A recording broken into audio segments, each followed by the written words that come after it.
Hello po guys. Good day to us all po. God bless us all. To God be the glory po ulit. Thank you so much po sa lahat po ng magtatapos ng content ko na to. Bibilisan ko po, number 5 na po to. Try nyo po sana na tapusin mula part 1 hanggang itong final part. Life coach, life motivation po ito, real talk, POV. Thank you so much po sa inyong lahat guys na kahit papano'y naiikutan ng content ko na to. Maraming salamat po. Sa akin pong kaliitan ginugol ko po talagang marami-raming makapanood ng mga content ko na ganito. Kasi para po sa akin guys personal ko po itong POV. Bahala po kayo kung paano nyo po i-a-apply yung discretion nyo sa pagtatawid ko ng bawat content ko na ganito.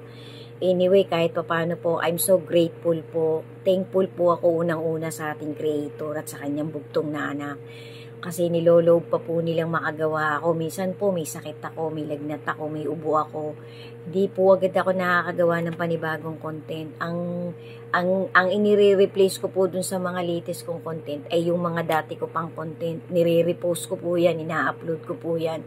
Kahit papano po, nung mga time po na nai-upload ko na yon, marami nang nakapanood. Tapos pag ini-repost ko po, may mga nanonood pa rin. Kaya thank you po ako kay God. Kasi kahit papano po, nakakapagbigay ako ng maliit na motivation sa kapwa-tao ko. Amen to that. To God be the glory po talaga. Maraming salamat po. Ingat po kayong lahat na nanonood ng content ko. Pagpasensyahan nyo po kung minsan medyo kulang-kulang. Kung minsan medyo may natatamaan ako sa pagiging prangka ng mga sinasabi ko. Ganun po talaga ang buhay guys Paminsan-minsan po talaga i-accept natin yung totoo, yung tama. Kasi para po mauntog tayo kahit papano, para halimbawa nauntog tayo, magigising po tayo, tatayo tayo dun sa pagkaadapa natin. Halimbawa, lubog tayo sa mga hindi magandang ginagawa natin. Kahit papano nakarinig tayo ng konting wisdom na nanggaling talaga sa ating creator, sa salita niya. Baka po sakali magbalik loob tayo sa trajectory papunta sa Panginoon. Amen.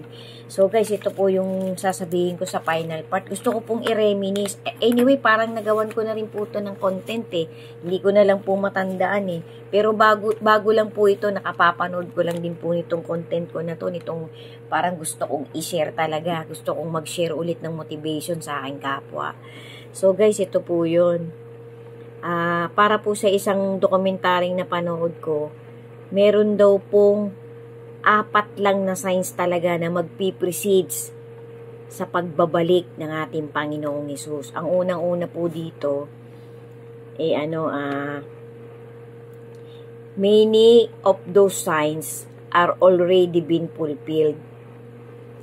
End of grace. Grace will soon end, will come to an end. That is the opportunity that many have to have to repent or be saved. Number 2, the time of trouble. That is what will continue after the end of grace. And that is the Holy Spirit will no longer be on this earth. And many will be at the mercy of Satan.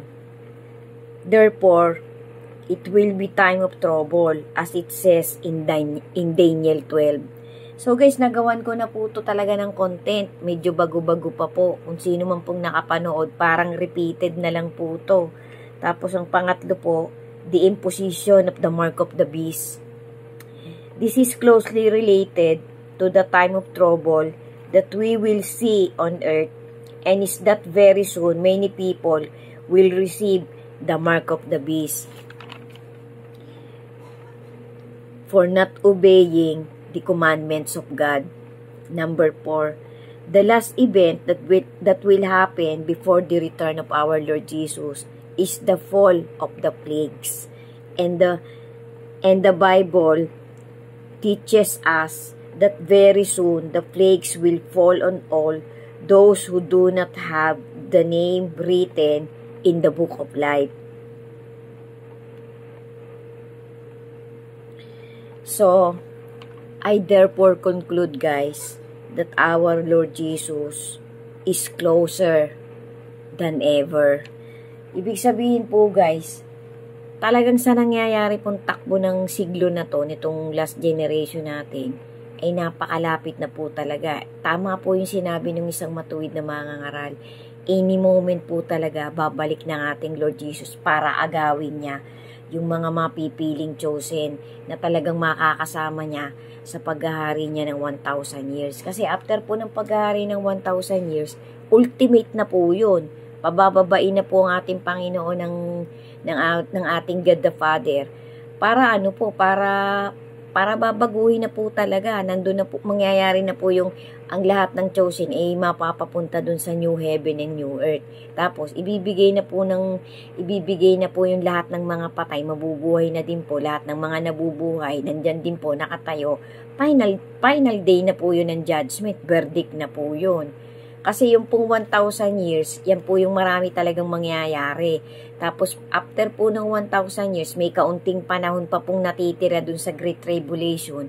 Yun po yung pinakamatinding mga sobrang masasamang mangyayari. Kasi, yung nangyayari po ngayon, initial pa lang po yan, kalahati po yan. Kung iisipin po natin, kalahati yan ng Great Tribulation.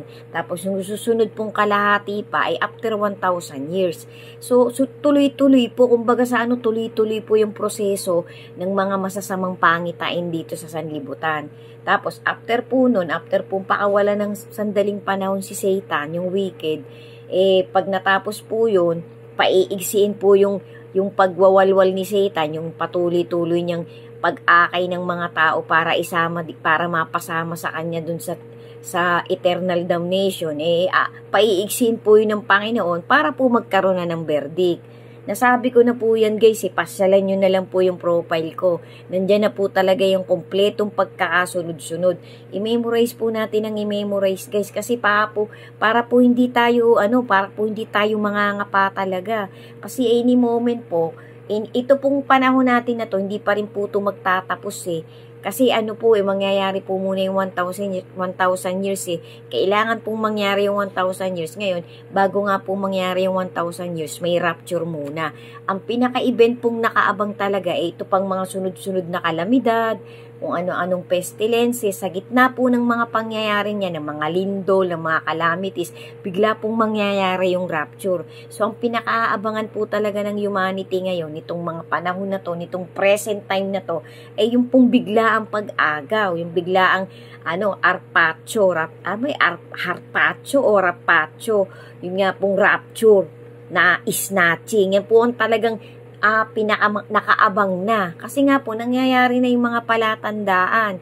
Huwag po nating hintayin na talagang mawawala yung grace, mawawala yung presence ng Holy Spirit sa mundong ito.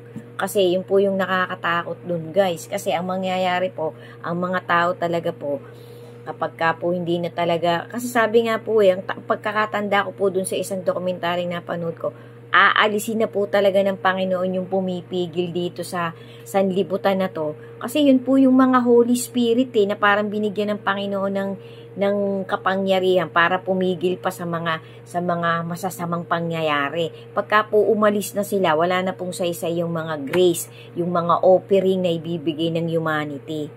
So, parang nakakakabalang po kapag hindi talaga natin mamemorize ang pagkakasunod-sunod ng mangyayari dito sa sanlibutan ginagalawa natin ngayon. Huwag na po tayong magpetiks-petiks guys. Magpakaaligaga po tayo. Maging prepared po talaga tayo. Pilitin po natin kahit man lang 70% o 50% prepare tayo sa paparating na pag-agaw na gagawin ng ating Lord Jesus. Thank you po guys. Try ko po kung magka-part 6 kasi bitin po may sasabihin pa po sana ako ito po parang repetition na lang gusto ko pong idagdag dito sa life motivation ko na to sundan nyo po guys. Thank you so much po for watching. God bless us all po, and to God be the glory po. Maraming salamat po. Ingat po tayo palagi, and thank you so much po ulit. God bless po.